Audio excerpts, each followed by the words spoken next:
Les photos qui parlent, une série de podcasts par Francis Rousseau. Raymond Voinquel, 1912-1994. Portrait du jeune acteur Jean Marais, 1913-1998. Cette photo a été prise en 1938 par Raymond Voinquel, célèbre photographe de plateau de cinéma qui photographia à peu près tous les acteurs et actrices français du XXe siècle avec la technique du studio Harcourt. Spécialiste du nu masculin, Voinquel obtint du jeune acteur Jean Marais qu'il posa nu, ce qui à l'époque était déjà un scandale en soi, ou quasiment nu, comme c'est le cas sur cette photo. L'insouciance, la transgression, plutôt bon enfant, des règles d'alors, et la gaieté apparente de ce cliché contrastent au plus haut point avec le déferlement de violence sur le monde que devait connaître cette année 1938. Et pourtant, c'est bien dans le marasme général de cette année-là, la veille d'une des plus sinistres conflagrations mondiales de l'histoire, qui en connut pourtant beaucoup, que naquit cette photo. Elle met en scène Jean Marais, un jeune homme sans le sou, de 25 ans, monté à Paris, voulant devenir un acteur et égaler ses idoles Douglas Fairbanks et Pearl Wright, dont les films le fascinaient. Le jeune homme de la photo a déjà commencé sa carrière depuis 5 ans, comme figurant dans les films de Marcel L'Herbier. Il part ensuite étudier le théâtre avec Charles Dulin, qui l'engage aussi comme figurant à 10 francs par jour, pour lui permettre de financer ses cours. Dulin, qui a une tendresse paternelle pour ce jeune homme, pauvre et prêt à tout pour s'en sortir, l'envoie passer systématiquement toutes les auditions de figuration dans le cinéma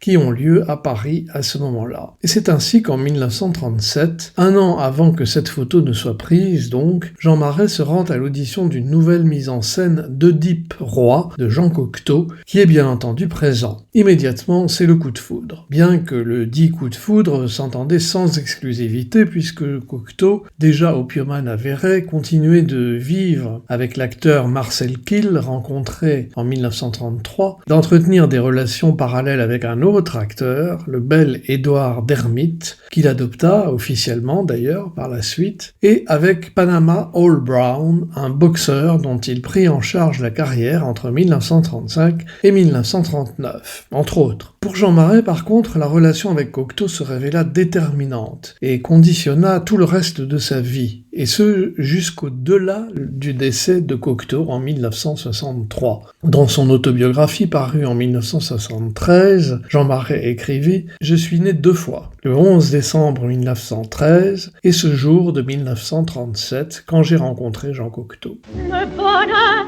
n'est plus un rêve, le bonheur est là, tout près.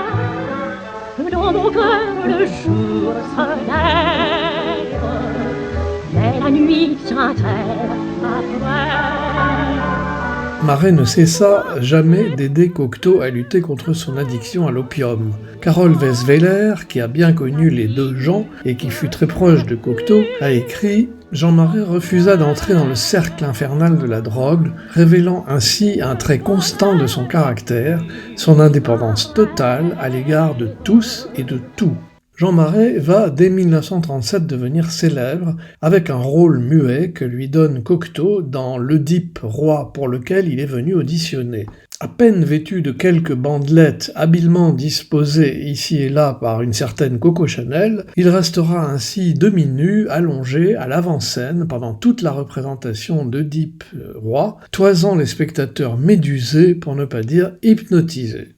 C'est cette célébrité par la nudité que semble vouloir signifier cette photo de Voinquel où Jean Marais, en slip kangourou évocateur, fait son entrée par une lucarne. Car l'année 1938 est aussi celle où Jean Marais va définitivement faire son entrée dans le monde du théâtre. Bien que ce ne soit pas du tout par une lucarne, mais par la grande porte, avec une pièce éminemment scandaleuse et spécialement écrite pour lui, sur mesure, par Cocteau, Les Parents Terribles. Oh, ma petite Sophie adorée! J'ai rencontré une jeune fille.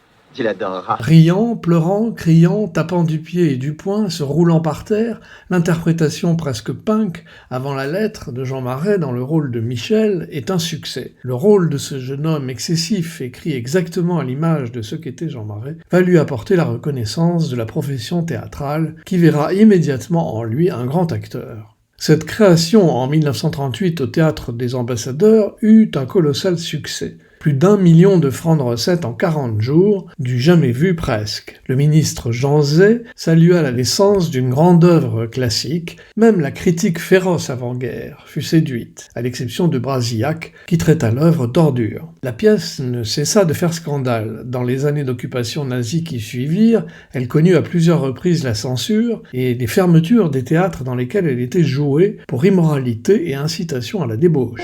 Radio Paris ment, Radio Paris ment, Radio Paris est allemand.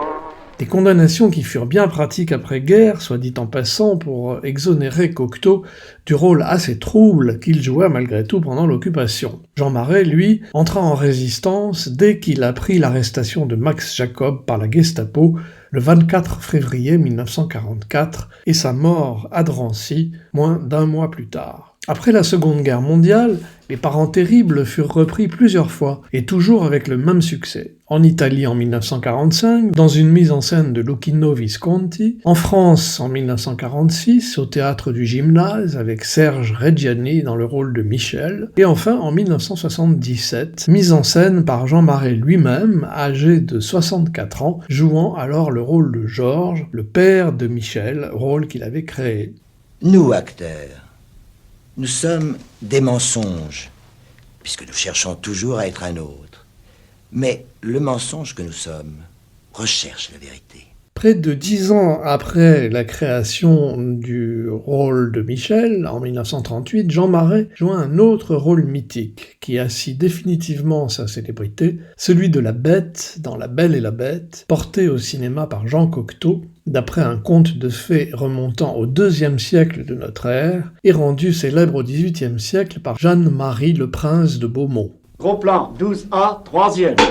La Belle et la Bête est un des films que je préfère. Un long chemin, depuis l'entrée par une lucarne, vêtue d'un slip kangourou, sera parcouru par Jean Marais, celui qui allait devenir le prince charmant du cinéma français du XXe siècle, et l'un de ses acteurs les plus importants. Un chemin souvent parsemé d'embûches et de douleurs, mais qui n'entamèrent jamais l'extraordinaire détermination du beau jeune homme de la lucarne. Et n'est-ce pas rare, un métier que l'on peut aimer jusque-là ?